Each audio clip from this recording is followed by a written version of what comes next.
Hello. Hi, Seth. Hi, Mary. I had a dream about Michael Lobel last night.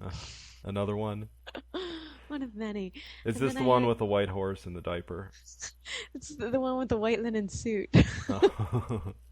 I think it's good that you got this out in the open.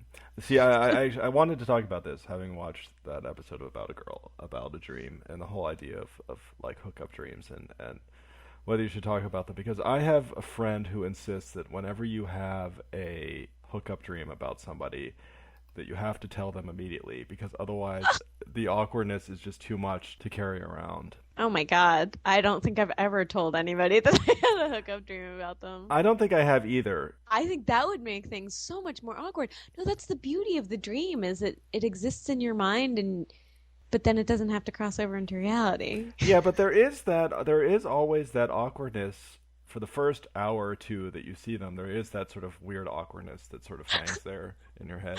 That I you don't get this. totally don't feel awkward about it. I'm just like, You're just sitting there like, oh yeah.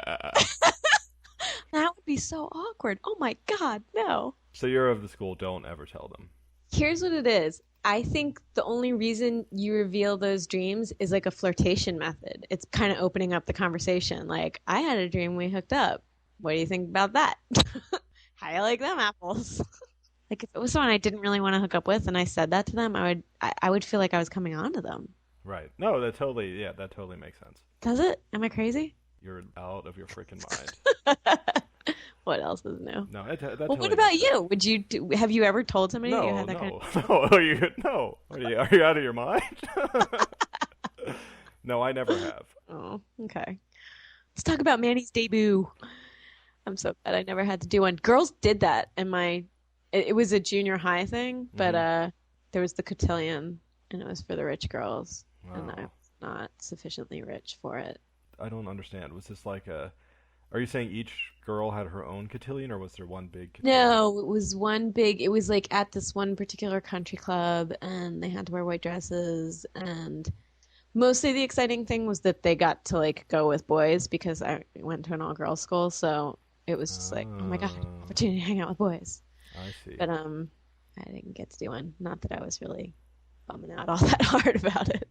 But if I'd gone, I definitely would have taken some daddy hate bait.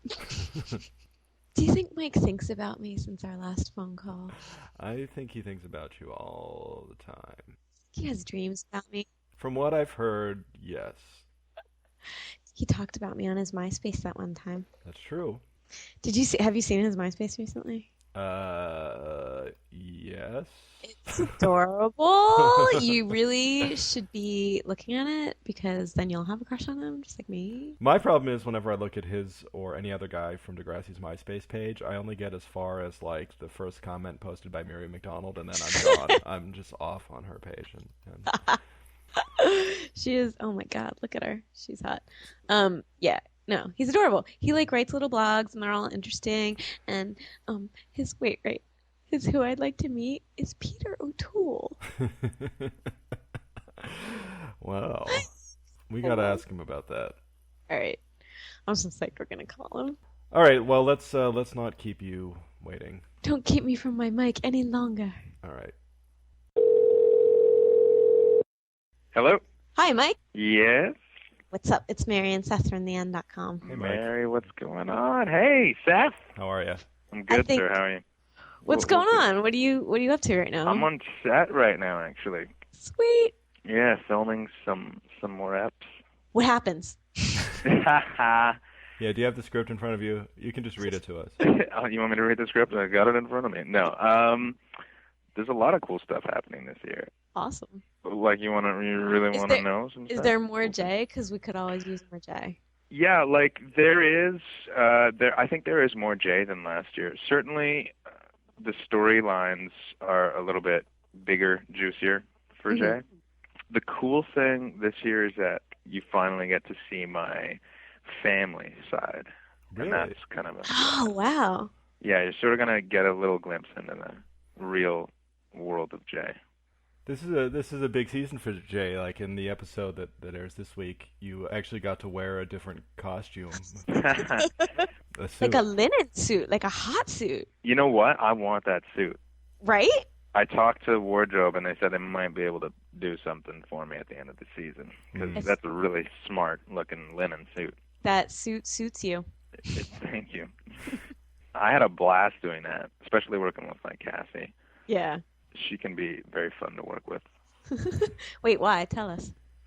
She's just like really, she doesn't take anything too seriously. She's really playful. And although I gotta say, and she's gonna, if she hears this, she's gonna laugh because we always joke around about saying this, but she always like kicks me in the shins and stuff, like when I'm not looking, just kind of as a joke, but it like hurts. But I kind of let her get away with it, you know, because she's a girl, but like it still hurts. especially when she's wearing those pointy debut shoes. Yeah, seriously. So we kind of like we actually like physically fight each other on set, Cassie and I. Gotta wear shin guards when you have a scene with Cassie. Yeah, you know what? That'd be kind of a funny joke if I showed up one day. Yeah, I'm wearing lawn johns right now because it's bleeding freezing outside. We're shooting summer right now. Oh God. Oh. Yeah. So you have to wear like tank tops in like 30-degree weather? Yeah, pretty much. And then, of course, conversely, in the winter we shoot summer. So. Why do they do that to you? Why don't they just sync up the seasons? It's just how the scheduling works. Because by the time we're shooting, the sort of like airing the back to school stuff has already been done and had to have been done. We're shooting that in summer. And then because we go sort of weekly, like we cover a lot of time, and so we have to, like, by the time it's winter here, we're already in the next summer.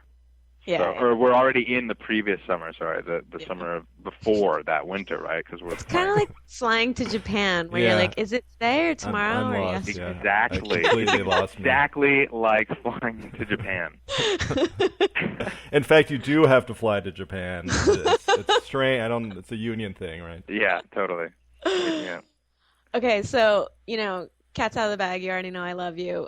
Seth was just listening to me read your MySpace page, and like Yeah. every 5 seconds I would squeak. That's hilarious. Okay, so maybe we should talk about what actually happened the last time. Oh, okay. With my little blog. Because when I heard the last podcast played back, I didn't get to hear, obviously. I didn't know what you guys had been talking about previous to phoning me Right. until I heard it. And then when I did, I heard that Mary wanted to sort of profess her crush on me, which I was very flattered by. And so I was so flattered that I decided to make a blog about it because I had no idea what you guys were talking about. And then in the conversation, you even kind of hinted at it and alluded to it, and I was totally oblivious at the time. I was kind of like, whoa, that's a little creepy. But in hindsight, I'm like, totally flattered. So I made this, I went on my MySpace and I left a little blog called TheMary Rocks. Oh. And, Trust me, I saw it because I got like 100 mails from kids that were like, Yeah. oh my God, he loves you back. I knew it was going to get around somehow. I thought it would be kind of a funny little back and forth thing. But today, you're who I'd like to meet is Peter O'Toole, Mike Lobel. Yeah. We should tell people who Peter O'Toole is. Okay. Peter O'Toole is like a really, really, really, really old actor. Really? But probably like one of the best on the planet, and Yeah. has been for a long time. And- Lawrence of Arabia. Many of our listeners will best know him as the man that Jack Black threatened to beat down with his Nickelodeon award. Oh yeah, That's right.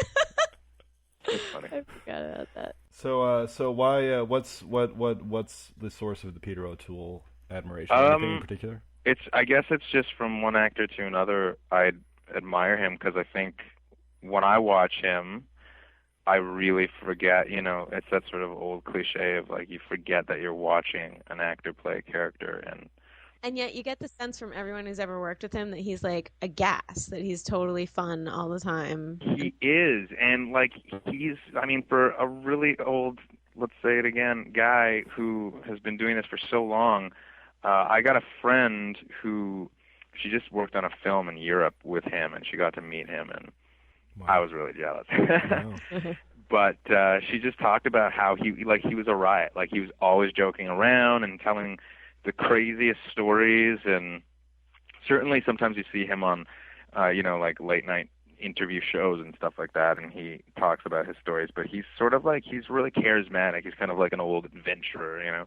Yeah. We should also say that nowadays, now that he's very old and his skin is kind of hanging off his body and he looks kind of frightening, but as a young man, he was extremely handsome. And yeah, he was a handsome guy. And Lawrence of Arabia was... Yeah, exactly. And I don't remember who said this, but at the time Lawrence of Arabia came out, someone said that if Peter O'Toole was any prettier, they would have had to call it Florence of Arabia. That's funny. Yeah, no, he was a good-looking man. So all you female listeners, dig into that old Peter O'Toole movie stuff. PDOT. All right, what was the next item on the MySpace page that you started? Well, there was the thing about how you were encouraging people to vote, even though it was just like this tiny little election referendum, which is totally the way. Yeah, I just like to. I feel very lucky to have sort of a platform where I can encourage people to sort of elevate their consciousness and do the right thing. And I think one of the big issues is voting. We have a really low turnout of youth voters in Canada. Yeah. I know it's the same in the U.S., but I can't really remember, so don't quote me on this, but I thought that it was possible that we have a lower percentage in Canada of youth voters, and I thought that's kind of irresponsible because this is going to dictate, like, your life. And it's to raise awareness and get people thinking in terms of that they have more power than they actually believe they do, and I just want to sort of, like, let people know that, because it's true. Your vote does count. And so I was really passionate. Any election, even maybe American, I would go on there and I encourage. And I put links up there to other organizations' websites that have to do with youth voter turnout and sort of getting out the vote and encouraging people to do that. Awesome. And the other thing I loved was I looked at the only one blog that you did on the Degrassi site that was called Random Observations I Have Made. And you said that you wanted to do more of them. And if you want to do more and you want to put them on the end.com, you are welcome to. Or even if you just want to send me a random observation, I will put it up the next day.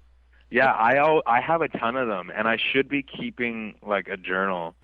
They're just, like, little things that, you know, like, I'm walking around, I'm thinking, like, oh, isn't that kind of weird how this is how it is?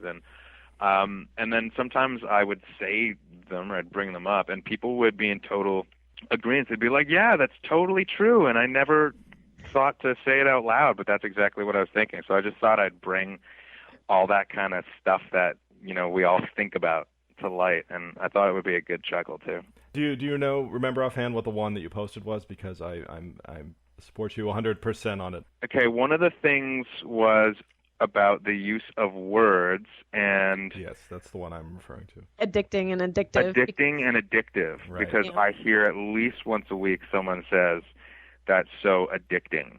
Seth caught me on that before because I started saying addicting because I heard so many other people say it that I started to think that it was correct. And that's what I thought. That's what I'm thinking. I'm thinking that, like, it's just, like, used wrong so often that people learn it wrong, period. Yeah.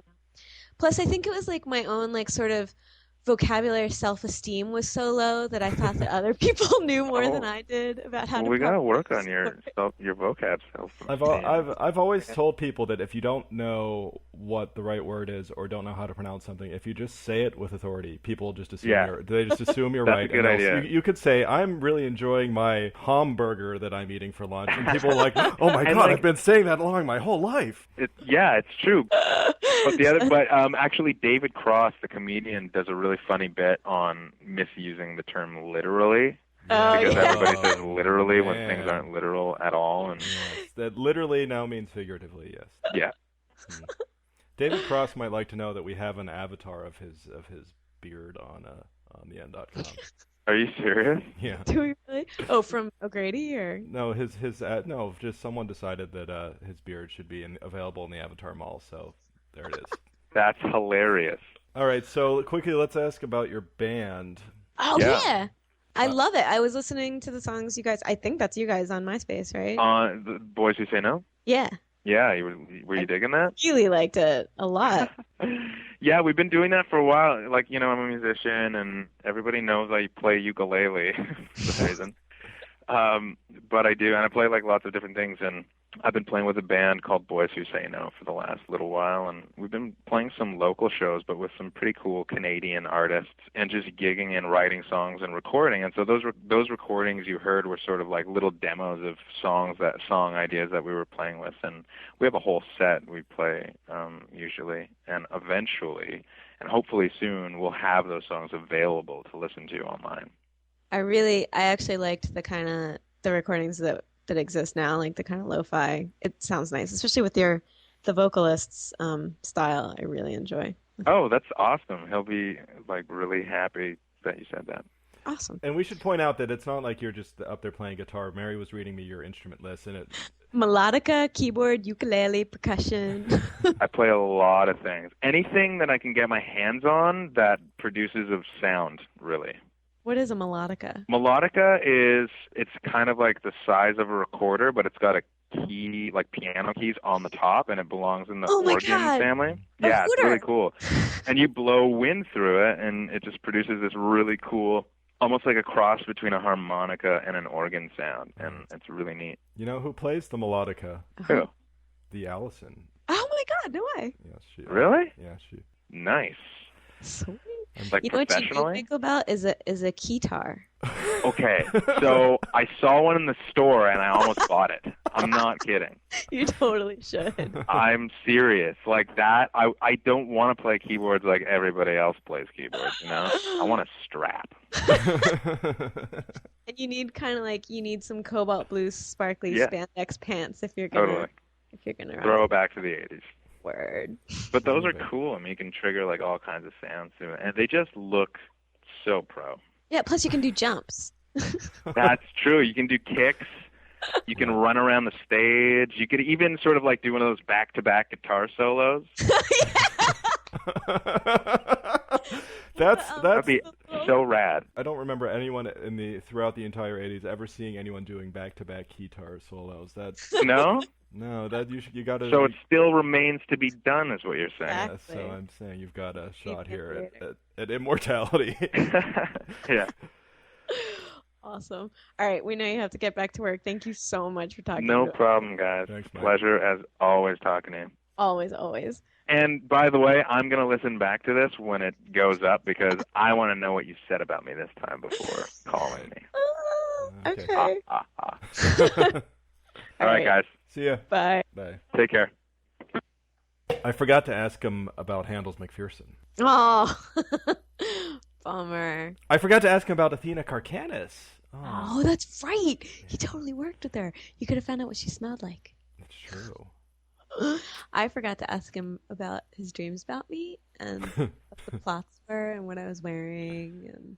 And I could have made him feel more comfortable about talking about this. Tell me in detail about the dreams you've had about me, Mike Lobel. Dude, what sucks is that now I know he's going to go back and listen to this and hear everything I said. This is I forgot already. Oh. Oops. I know my job roles and it's nice that I get I get to talk to Michael Bell, but I'm not the only woman at the end who has a crush on Michael Bell, but I'm the one who has to sit there and tell him to his face or his ear or whatever, and it's embarrassing. You didn't have to tell him. That's true. Oh well. All right. Sweet dreams.